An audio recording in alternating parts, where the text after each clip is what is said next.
Welcome to Passion for the Pastime, where baseball lives 24/7, 365. Catch conversations with beat writers, broadcasters, current and former players of all levels. Now here's your host, Walter Balsetta. Whoops, I fumbled. I got to get out of here. Walter Balsetta.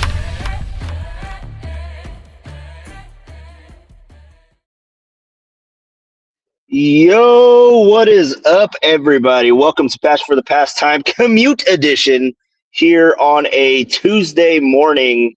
Getting ready for some Giants USA action. You can see I got my USA hat on. That's my allegiance today, not the San Francisco Giants. But what is up, everybody? Welcome to Passion for the Pastime. I'm a little bored in my commute. A lot of fucking traffic right now. So doing a little pod because there's been a lot of things going on with the Giants of the present and of the past that we'll talk about here on this morning commute just for a little bit. Not going to spend too much time here on a Tuesday morning. But what is up, everybody? Hope everybody is doing well. Hope your weekend was good. We didn't do a show this past weekend. We did one 2 weekends ago again. The weather was just so damn nice this weekend, man. I hope everybody was able to get outside and enjoy some sunshine. Right now, we got a little bit of overcast right now, and the traffic is actually picking up a little bit. So let me go ahead and drive. But what is up, everybody? Welcome in here to Passion for the Pastime. My name is Walter Balsetta. If this is your first time here, and welcome in. Hit the like button. Subscribe to the channel. If you are a regular, welcome back. Welcome back, part of the family. The Pastimers is what I call them. But what is up, everybody? Welcome. Today, what is on my mind? We got a lot of things going on with the San Francisco Giants. Mainly, we got some injuries on the injury front. Early in camp, we got Rafael Devers and Harrison Bader dealing with some injuries early in camp. Nothing really to be worried about, but it is something to watch. They did shut down Rafael Devers for a couple of days. I think they're going to have him test out that hamstring later this week and see what he can do. I don't know if he's in the lineup today against USA. Team USA taking on the Giants actually on KNBR. If you guys want to listen to that, it is John Miller on the call. He'll be on the call today and talking about Team USA, which I don't know how you guys feel about the WBC. I know a couple of years ago with was it Edwin Diaz or was it? Yeah, I think it was Edwin Diaz, right? That got injured celebrating for Team Puerto Rico. In the last WBC, that had everybody like up in arms, right? Everybody was so upset in that your players are getting hurt for exhibition games. I'm just like, it's bigger than an exhibition game, man. I mean, I don't know how everybody feels about the WBC and whatnot, but for me, I mean, I grew up watching soccer, international sports all the damn time. We just got through the Olympics, right? I mean, this is a great time for the WBC. If they can kind of back this up every single time, I don't know if they do because the WBC timeline has kind of just been all over the damn place. But if they can piggyback the WBC off of an Olympics, whether it be summer, obviously it'd be better for winter because winter is around this time. Summer Olympics is obviously in summer. But if you could piggyback it off of Winter Olympics, where the pride of your country is at an all-time high, especially here in the U.S. when they just took down Canada, both in the men's and women's gold medal final. Incredible stuff. If you guys were able to get up and watch that. But, you know, if they can piggyback that into the WBC and just where everyone's so hyped to rep USA, you know what I mean?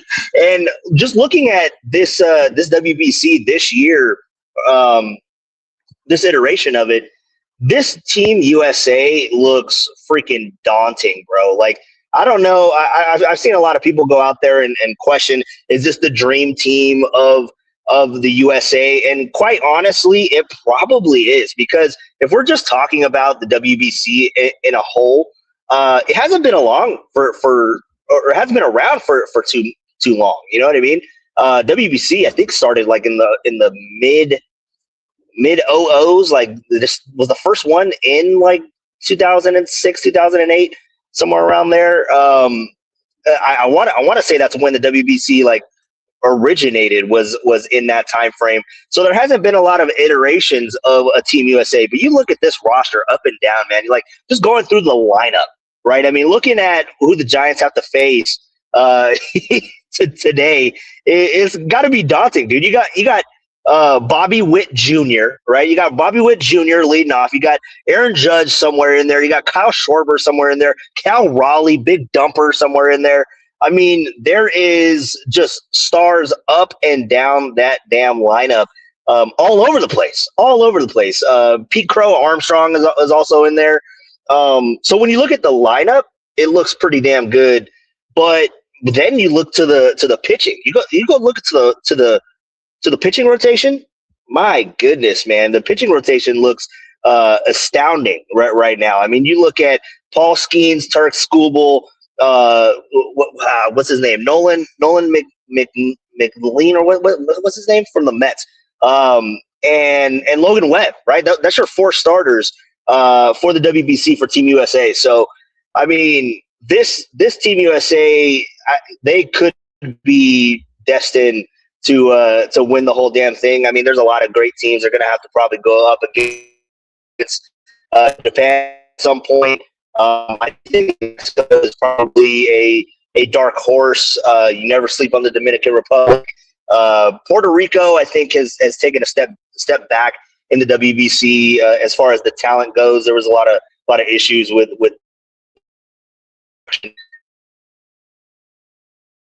the DR, I believe. Bulls makes it really WBC on. Oh yeah, Puerto Rico play each other, WBC, but yeah, man. I mean, WBC, it's a lot of fun, and you know, with the WBC, there was an interview on Pat McAfee. I believe it was Pat McAfee yesterday with Bryce Harper, and that's where we get to today's topic of conversation. You guys chime in the YouTube chat if you want to chime in and let me know how you feel about the comments made by Bryce Harper. But he essentially goes ahead and says, and I'm going to put it on a pause because I don't know how good my connection is right now. I'm going through the tunnel. So let me go ahead and put a pause on that story and let you guys, if you guys haven't heard about it, because Bryce Harper came out there, was talking on Pat McAfee, and was essentially talking about the past. And we all love living and of all the sports, it is the most fun to kind of go back and relive the past in baseball, just because the game hasn't really changed. You know what I mean? Like, you can look at rosters from the 80s and the early 90s, or even the late 60s, you know, with Willie Mays and Willie McCovey. You can look at those types of teams and compare it to this day and age, and you can get a good idea of how good those players could be, like generational talents, right? So baseball is kind of a timeless thing. There goes my rant because I just got through the tunnel and we're good to go. I just had to buy some time. So so let's go ahead and get into Bryce Harper real quick. I want to get your thoughts on a Bryce Harper, and pretty much he goes out and says, you know, 7 years ago, and we're going back 7 years, and damn, it's been 7 years since Bruce Bochy was the manager of the San Francisco Giants. That is depressing, but also, God, dude, time flies. Like, honestly, you know, I realized it 2 years ago, but we were 10 years removed 2 years ago. So now we're 12 years removed from the Giants' last World Series ring. And Giants fans ad nauseum talk about it like it happened yesterday. You know what I mean? Like, all right, guys, it's been 12 years. Let's get our shit together. Let's not talk about the 3-5, like try to nullify the Dodgers. I do it sometimes too because it's fun to do. But 3-5, yeah, the last one was 12 years ago, bro. So that's the last one. The first one, if my math is correctly, that was 16 years ago. So fuck it, that's a long time, bro. That is a lot. Oh my God! In the context of that was 16 years ago. The first one? No, that feels like it was yesterday, bro. Like that's crazy. Anyways, so looking back 7 years when Bryce Harper was planning on hitting the free agent market. So essentially, he goes out on Pat McAfee and talks about, it came down to, the Padres were involved in it, and it came down to two other teams, and it was the Phillies who he would ultimately end up signing that contract with, and the Giants. And we all know that the Giants were kind of, in on Bryce Harper, but were they really in on Bryce Harper? Well, we heard it from his mouth saying that it was between the Phillies and the Giants. Now, I will say, how close was it really? Because he does go on and say the reason for not signing with the Giants is because Bruce Bochy was quote unquote retiring or being forced out by the Farhan regime. Now, we all know how that went. We know that Bruce Bochy left the game and then he came back and he won a World Series with Texas. All good for Bruce Bochy. Now he's back with the Giants as an advisor to Tony Vitello, Buster Posey, and others. So you look at all that, and it's just like, damn. It's the biggest what if, because I feel like at that time, because we're talking about in between 2018 and 2019, right? Is that when he hit free agency? They said 7 years ago, so maybe 2018 was his first year. I'm trying to remember what year that was for Bruce Bochy to let's see. Bochy left. I think Bochy left in 19. He wasn't a manager in 19, right? Yeah, because 19 was the last year for Bochy for the Giants, if I remember correctly. 19 was the last year for Bochy because the first year of Kapler was the COVID year, if I remember correctly. So 18 offseason going into 19. So that means that Bryce Harper would be here for one more year of Bruce Bochy, but Bruce Bochy is retiring, right? So he's like, oh, nope, that turns me off. I don't want to be there. I don't want to be there without Boch. Which, again, how realistic is that? But we all know that Bruce Bochy is highly regarded and highly respected in baseball circles. So maybe there is a lot of weight to that, in that Bochy, lets on that he's not going to be around much longer. That turns off Bryce Harper. He just says, all right, well, let me go to Philadelphia. Who knows how real that is and how legitimate. I mean, obviously you got to take the man at his word, right? What he said on Pat McAfee was that he didn't want to come to San Francisco because Bruce Bochy was leaving and the current state of the Giants at that time. But what would be so interesting is if we were to go back, and maybe I'll do this on another podcast when I'm not driving to the Sports Leader, when I'm not driving to work, when I'm not stuck in traffic.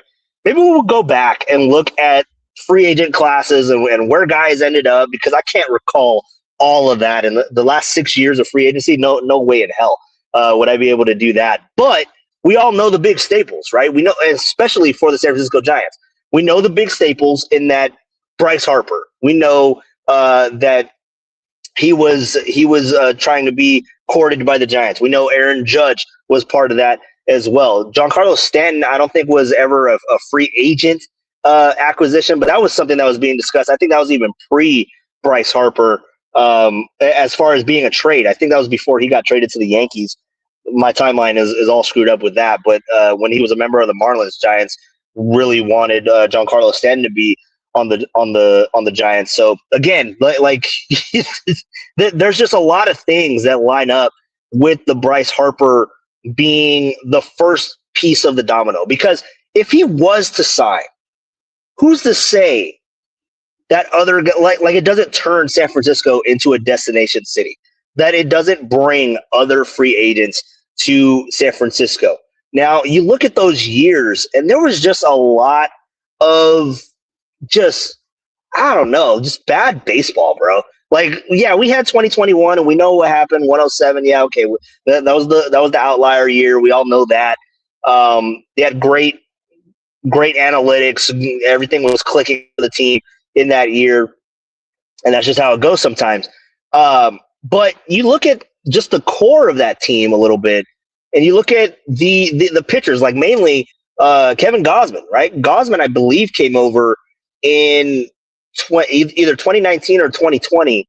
But then the Giants let him walk, right? They let him. I think he came over in 2020 because I want to say he signed to a 2-year deal because Farhan wasn't signing long-term contracts at that time because that's just how that dude rolls. God, Farhan era just continues to piss off Giants fans, myself included. The more that we go and look back on it, and especially now with this Bryce Harper thing coming out, it just makes you think like, damn, dude, like if Bryce Harper could have came and would have came, and Bruce Bochy didn't retire, right, and he doesn't go, like there's just a whole butterfly effect that goes that happens. Like where would the Giants organization stand currently if Bryce Harper were to come over to the Giants? Like that's probably the biggest what if in the last 10 years is that what if Bryce Harper chose the Giants? Because then you go, well, does that mean, other guys like Kyle Schwarber comes over? Does that mean that just looking at other guys on the Phillies that went to go play with him, does that mean that Castellanos ends up with Bryce Harper? Does that mean just any of these guys that are on the Phillies right now? Freaking Trey Turner, does he end up on the Giants? They did have a vacancy at shortstop. So you look at all these things as to where the Giants could have ended up if Bryce Harper were to come here. Obviously, Bryce Harper, the tenure in Philadelphia, it hasn't panned out as far as a World Series title. But for the Giants and the competitive nature of what it currently is in the National League and in the National League West with the powerhouse of the Dodgers, does Bryce Harper coming here negate some of the things that has transpired in the free agency market with the Dodgers, right? I mean, everyone wants to go play for the Dodgers right now, right? I mean, you look at Kyle Tucker, everybody just keeps ending up on the Dodgers, and you just wonder, like, if Bryce Harper were to come to the San Francisco Giants and you have another destination, if you will, on the West Coast, how much that could change things. Like, does that sway Shohei Ohtani at all, right? Does that sway Aaron Judge at all? Could you imagine Aaron Judge, Bryce Harper? He has protection in the lineup. Like, that could be a thing. And then the year after that, but then again, you have to kind of hope that the Giants are playing nice with their money in these instances, because that's not a cheap payroll. I mean, we're talking about Shohei Ohtani, Aaron Judge, and Bryce Harper. Maybe getting Bryce Harper takes you out of the running. Maybe they don't even communicate to Aaron Judge and Shohei Ohtani. They probably talk to Shohei Ohtani because he's a generational talent. But some of the bigger name free agents, that's probably maybe that shifts the conversation. Carlos Correa, maybe that whole debacle never even gets close. Or maybe they closed the deal because they needed someone else to pair with Bryce Harper. Was it a blessing in disguise, or is it the biggest what if? I mean, that's the biggest thing, because I want to believe that if the Giants were to get Bryce Harper, and again, another podcast when I'm down at my desk, got time, we're gonna go through the years of free agency and see who was available and see what kind of team we could piece together. I'm going to spend the Giants' money. That's what we're going to do on a future podcast. We're going to look at the future in depth. But my biggest thing is I want to believe that the Giants would have spent differently, would have been more aggressively pursuing free agents, especially when it comes to starting pitching, man, because they did get some good starters over the years with Carlos Rodon and Kevin Gausman and Blake Snell. And I mean, the list goes on with them. And obviously you have Logan Webb, your ace, that was morphing into the guy that I believe is going to win a Cy Young award this year. That's my prediction. Go ahead and book it. We'll talk about that closer to spring training or opening day. But I just want to believe that roster construction if they were to get Bryce Harper, would have been massively different. Like, yeah, maybe you still get Mike Yastrzemski. You know, maybe you still, but you're probably not running out Maurice. Like you know what I mean? Like you're probably not rolling out some of the guys that you had. You're probably not rolling with Kevin Pillar. You know what I mean? Like you're not going with some of the guys that they ended up having to roll with, because that was kind of the Farhan staple in the Farhan finds, right? That's what they were doing, trying to find these good ball players. And there was a couple of, but you probably don't get Lamont Wade, right? I don't think you get Lamont Wade on the Giants team if you have Bryce Harper. Do you even draft Bryce Eldridge if you have Bryce Harper? Like, that's the thing. Like, do you trade Joey Bart and Marco Luciano? See, now I'm just going down a huge rabbit hole, man, because now we're thinking about other things about roster construction. Do you trade Marco Luciano and Joey Bart at the height of their interest, at the height of their trade value? Do you trade them and flip them because you have Bryce Harper, because it's a win now team? Do you trade him for something else that can get you that can get you a solid major league player? I mean, that's the biggest what if, man. That's the biggest what if for sure. So yeah, I would definitely love to get everyone's thoughts on that. Let me know in the comments, and we will continue to discuss, because I am getting to the bridge now. So I gotta focus, guys. I gotta get out of here. A lot of traffic on a Tuesday morning. So I hope everybody is staying safe.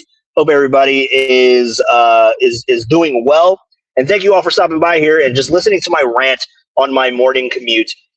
Because I was just sitting here thinking of my thoughts and just talking about it. I'm just like, you know what? I'm just gonna pop on the pod. I'm just gonna go on here. I'm just gonna talk about Bryce Harper, how I think he's full of it.